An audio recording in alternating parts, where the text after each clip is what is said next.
Olá a todos, sejam bem-vindos à segunda aula do nosso curso de Engenharia de Software em Exercícios para a Fundação Carlos Chagas.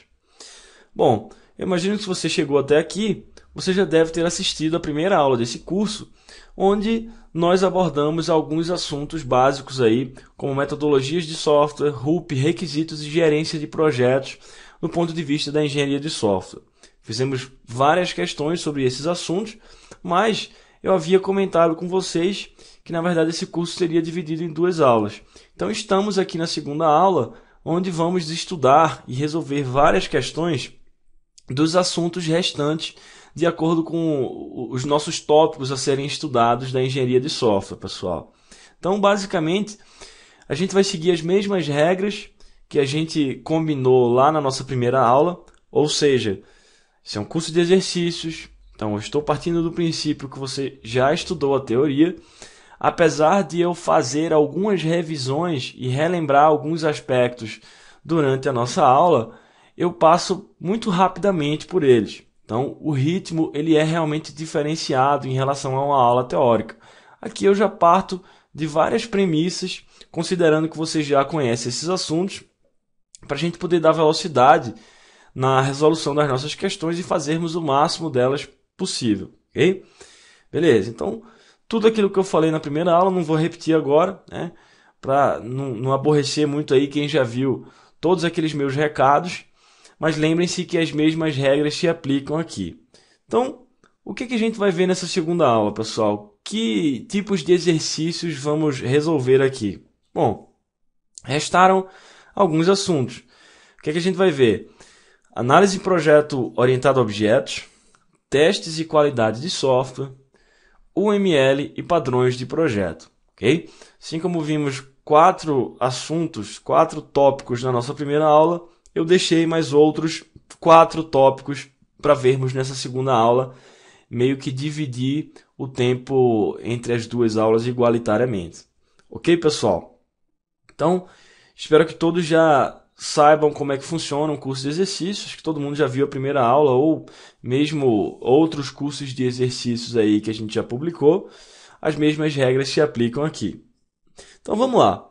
Falei para vocês que a gente vai começar com análise e projeto orientado a objetos. Vamos fazer várias questões sobre esse assunto, que é um assunto bastante cobrado no FCC. Vamos ver a nossa primeira questão. Então tá lá, pessoal. A prova de um TRT de 2011. Vamos lá.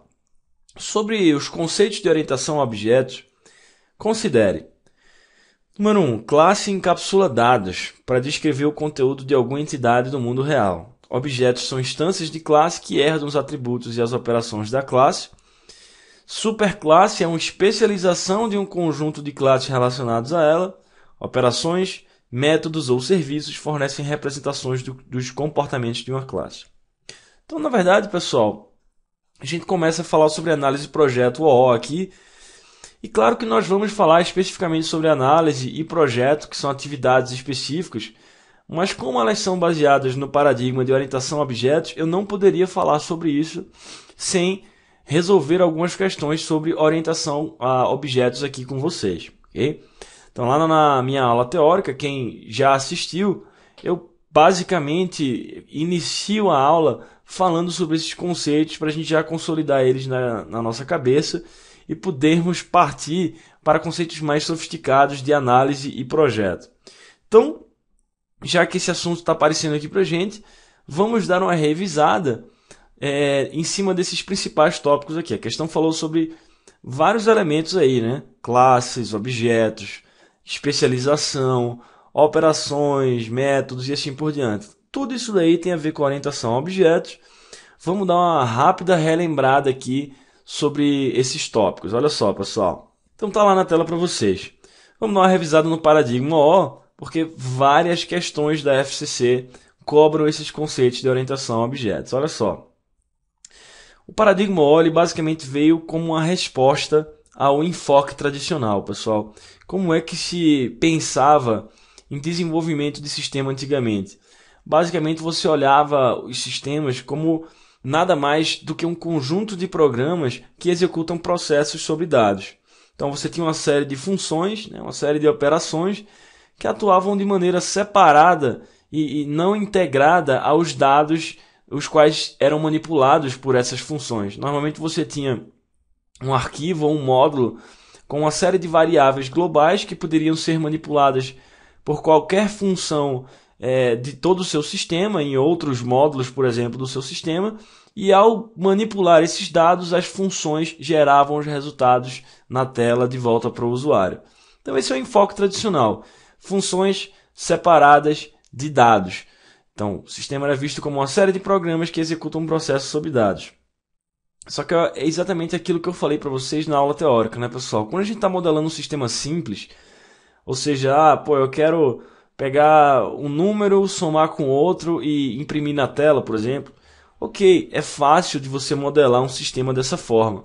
Então você vai ter uma função para ler o primeiro número, uma função para ler o segundo, uma função para somar esses dois números e uma outra função para imprimir isso na tela. Ok, era muito fácil a gente pensar dessa forma. Mas quando a gente quer modelar sistemas mais complexos, que refletem a realidade do mundo de negócio que estamos modelando, aí o negócio fica mais complicado. Então, precisamos ter uma maneira mais natural de modelar os sistemas. E aí é que veio o enfoque OO em resposta a esse paradigma tradicional. Então, agora a gente enxerga o sistema como uma coletânea de objetos, que vão interagir entre si com atributos e métodos, ou seja, dados e operações. Está aqui para vocês a representação visual disso. Antigamente o foco se dava na estrutura, com os módulos tendo as operações separadas dos dados. Agora o foco na orientação a objetos é no próprio objeto. O objeto é uma entidade que tem dados e operações integrados dentro dele. A classe é uma outra entidade que encapsula objetos que a gente vai ver daqui a pouco. Ok? Muito bem. Então tá lá, o que é um objeto? No paradigma O, a ideia é você olhar o mundo real como se tudo pudesse ser representado por objetos. Então a resposta a essa pergunta que eu fiz, o que é um objeto, é o seguinte: é qualquer coisa que o analista queira que seja um objeto, certo? Então você, como analista orientado a objetos, está observando o mundo real e derivando entidades para o seu sistema a partir dessa observação. E quando você deriva essas entidades, você mapeia elas como objetos. Beleza. É a representação de qualquer coisa que você queira modelar em um programa. A vantagem disso é que agora a gente pode modelar conceitos complexos como objetos. Pode ser um algoritmo, pode ser um objeto do mundo real, pode ser um conceito abstrato matemático. E como agora os dados e as operações estão num lugar só, ou seja, no que a gente está chamando de objeto, isso se torna muito mais fácil de manutenir. O seu sistema tem uma facilidade de manutenção maior. É mais fácil estender os conceitos desse seu sistema para outros sistemas. Então, por exemplo, você tem um objeto pessoa na sua aplicação. Você pode estender esse objeto para uma outra aplicação que usa esse mesmo conceito de pessoa? Pode, tranquilamente. Então, extensibilidade e reuso também entram como vantagens aí da orientação a objetos, ok? Beleza, vamos lá. Então, o que compõe um objeto, pessoal? Basicamente, 3 elementos. Todo objeto tem um ID, uma propriedade que o distingue de todos os demais. Todo objeto tem um estado. O estado de um objeto é refletido pelos seus valores correntes em um determinado momento. Ou seja, os valores que os atributos de um objeto têm em determinado momento. É como se você tirasse uma fotografia daquilo num momento congelado e dissesse, olha, esse aqui é o estado atual do meu objeto. Okay? Então, o estado de um objeto é representado pelos seus atributos. E todo objeto tem comportamento, como ele provê serviços e como ele reage em termos de troca de mensagens com outros objetos.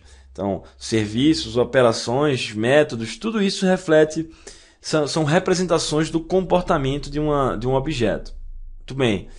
Seguindo aqui, está aí o objeto conta bancária para vocês, que eu mostrei na aula teórica.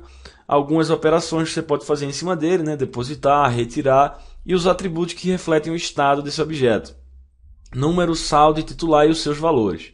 Ok, estou indo rápido aqui, pessoal, porque acho que todo mundo já sabe isso daqui, A gente já teve uma aula teórica só para falar sobre isso, onde eu fui bem tranquilamente explicando esses conceitos. Aqui eu estou indo mais rápido porque é um curso de exercício, só estou relembrando para vocês. Continuando. Então, quando a gente identifica uma série de objetos no nosso domínio de modelagem que tem as mesmas características, ou seja, os mesmos conjuntos de dados e operações, nós podemos pensar numa outra entidade para encapsular esses objetos. É o que a gente chama de classe. Tá lá, uma classe pode ser pensada como um molde para você criar objetos. Então você, como analista orientado a objetos, está observando o mundo real e você viu, por exemplo, que existe uma abstração chamada carro, que você está modelando no seu sistema. Todo carro vai ter o que, pessoal? Modelo, marca, ano de fabricação, cor, potência, esse tipo de coisa. Claro que cada um dos carros pode ter valores diferentes para esses atributos.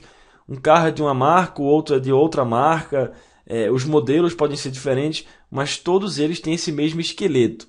Marca, modelo, ano de fabricação. E aí, para agrupar isso num molde, ou seja, em algo que vai encapsular essas informações, a gente cria o conceito de classe, ok? Consiste de um conjunto de objetos do mesmo tipo com as mesmas características. Quando a gente cria um objeto a partir de uma classe, a gente diz que está instanciando a classe. Por isso que objetos são instâncias de classe. Então, continuando, está aí a diferença entre classe e objeto, né? A classe está ali no meio como esse esqueleto para você criar objetos. Mas os objetos em si podem ter valores diferentes para cada um dos seus atributos. Ok. As classes também têm propriedades e operações, tranquilo. Assim como os objetos têm, as classes também têm atributos e métodos. Atributos são aquelas características, né? Armazenam os dados sobre essa classe que vai criar determinados objetos. Métodos ou operações são as funções ou serviços oferecidos por essa classe. Beleza. Então, esses são os conceitos básicos da O, né, pessoal? Classe, objeto, como é que a gente observa o mundo a partir desse paradigma. Só que, além disso, tem os conceitos aqui que a gente chama de mecanismos da orientação a objetos. Basicamente, eu estou falando de encapsulamento, polimorfismo e herança. É isso que a gente vai ver agora para relembrar, já se livrar disso daqui e poder fazer várias questões. Olha só. Encapsulamento é um mecanismo da O para esconder detalhes internos de implementação dos objetos do mundo externo. Então, quando você diz que, por exemplo, um atributo de uma determinada classe ele é privado, ou seja, ele só é acessível dentro da própria classe que o declara, você está escondendo e limitando o acesso a esse atributo para as classes que estão fora desse escopo, para as demais classes do seu sistema. Por que isso é bom? Porque quando você encapsula determinadas informações dentro de uma classe ou de um objeto, você, por exemplo, reduz os impactos propagados a partir de mudanças em cima dessa sua classe. Porque agora as classes de fora, né, as demais classes do seu sistema, não acessam diretamente aquela informação. Na verdade, elas acessam aquela informação através de interfaces ou serviços públicos que dão um acesso controlado àquele atributo que você encapsulou. Então, as classes externas elas não acessam diretamente o atributo, elas acessam interfaces controladas. E aí a gente pode modificar à vontade, né? A gente pode modificar tranquilamente esses atributos encapsulados que, desde que nós mantivéssemos as interfaces públicas, desde que essas interfaces não mudem, tudo bem. Os clientes externos dessa classe encapsulada não vão perceber os impactos dessas mudanças dentro desses seus atributos encapsulados, ok? Isso acaba diminuindo, então, o acoplamento entre as classes e os objetos. Acoplamento é um conceito que nós já estudamos, ou seja, a dependência, né, entre esses objetos. E as interfaces acabam sendo simplificadas, porque agora, em vez de você acessar as estruturas de dados diretamente, elas estão encapsuladas. Na verdade, você acessa interfaces claras e bem definidas que dão acesso controlado a esses atributos encapsulados, ok? Beleza. Encapsulamento é um mecanismo da O para esconder detalhes de uma determinada classe do mundo externo e prover um acesso controlado a esses detalhes em vez de um acesso direto a esses detalhes. Ok. Tá lá. Nossa classe tem dados e operações privados e o acesso a isso se dá através de operações públicas que são visíveis externamente. Muito bem. Herança. Mais um mecanismo da O aqui, né, pessoal? É um mecanismo que permite você criar novas classes a partir de classes já existentes. Então, é o grande mecanismo de reuso da orientação a objetos. Quando você quer criar uma classe que vai reaproveitar todos os dados e operações de uma classe já existente, mas que também pode adicionar novos dados e operações a partir dali, você vai dizer que está herdando a partir da superclasse características para a subclasse. Benefícios disso daí: reuso, lógico, né? Você reutiliza toda uma estrutura que já existe, traz tudo o que existe nessa estrutura e pode adicionar mais características na estrutura nova que herdou, e isso lhe dá extensibilidade, você consegue estender esses conceitos mais facilmente. Um exemplo clássico aqui é o exemplo de conta corrente e poupança, né? Ou seja, o objeto poupança ele tem tudo que a conta corrente tem, mas ele adiciona uma nova característica, na verdade uma nova operação aqui nesse meu exemplo. Ou seja, a poupança ela rende juros, ok? Beleza. Objetos se comunicam através de mensagens, pessoal. Uma mensagem nada mais é do que um objeto invocando uma operação de outro objeto, chamando um método de outro objeto, ok? Como boa prática, objetos devem se comunicar apenas através de mensagens.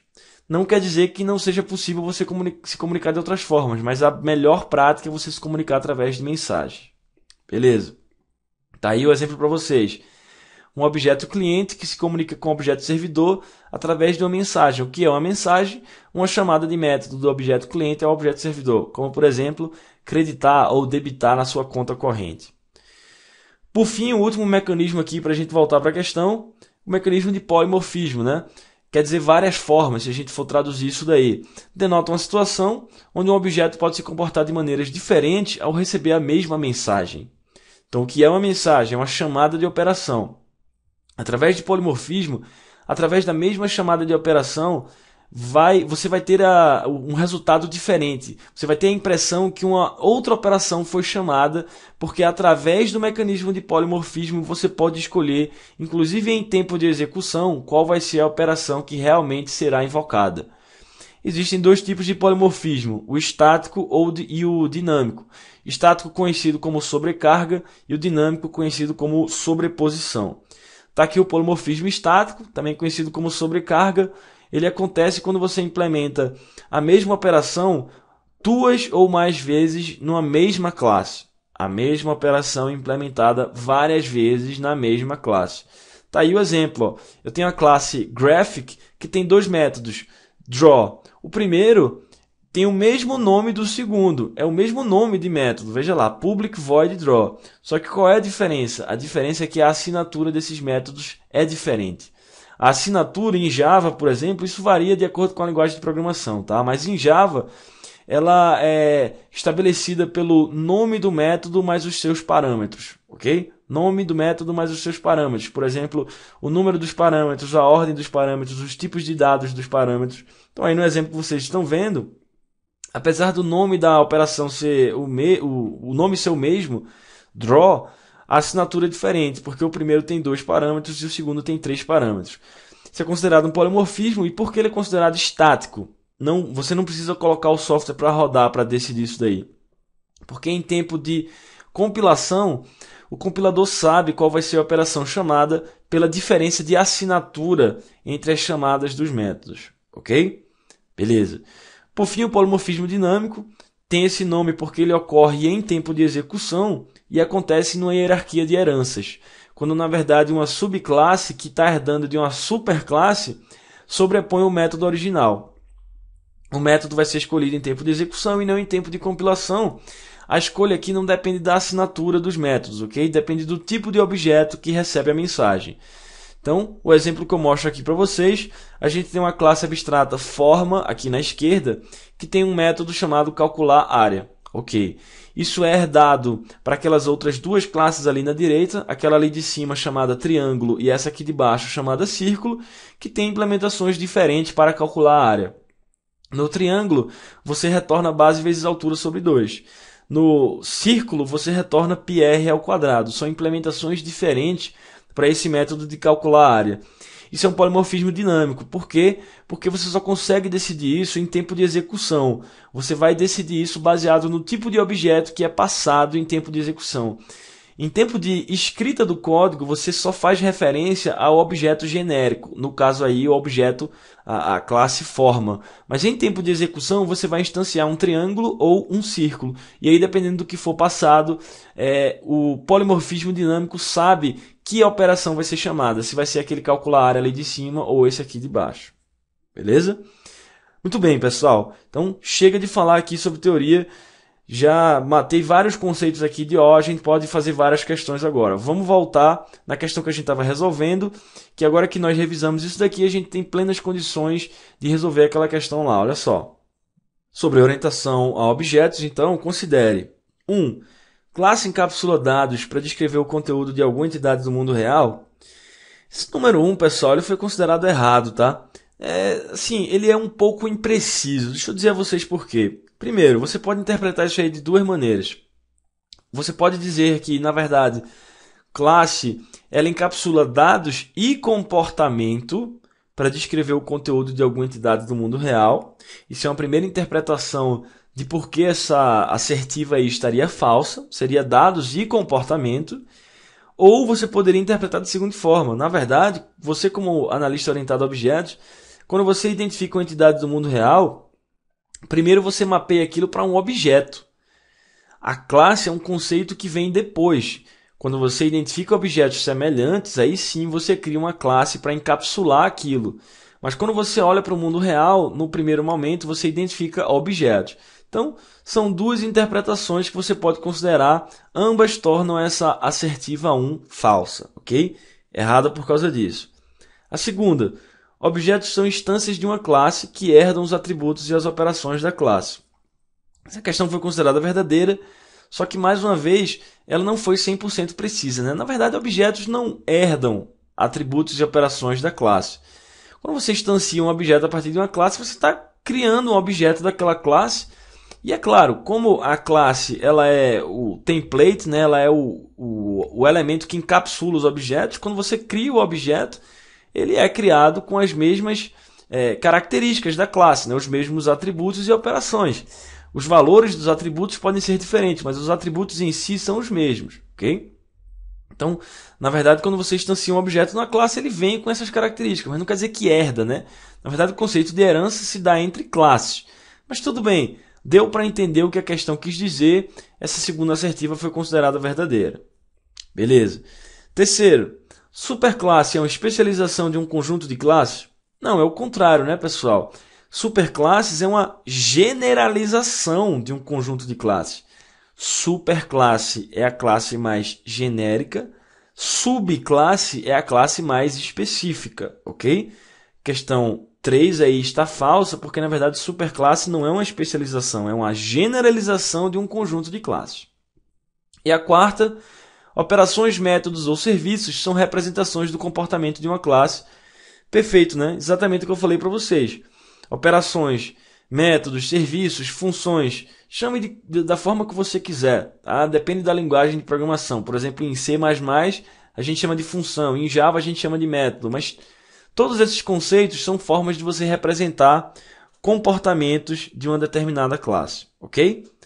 Beleza, então 2 e 4 verdadeiros, né? Voltando aqui, ó, 1 e 3 falsas. Por que a 1 está falsa? Porque, na verdade, classe encapsula dados e comportamentos. E o que descreve uma entidade do mundo real é o objeto. Por isso que a 1 está falsa. A segunda está verdadeira. Realmente, objetos são instâncias de classe que vêm com seus atributos e operações. A terceira está falsa porque superclasse é uma generalização. E a quarta está verdadeira. Realmente, operações, métodos são representações de comportamento. 2 e 4 verdadeiras. Letra E, a resposta dessa questão. Ok, pessoal? Então esse trecho serviu para a gente já se livrar desses conceitos aí de orientação a objetos. A partir do próximo trecho a gente vai fazer mais questões de orientação a objetos e também vamos começar a fazer algumas questões de projeto O. Por exemplo, falando sobre arquitetura em camadas, padrão MVC e coisas desse tipo, ok? Voltamos já.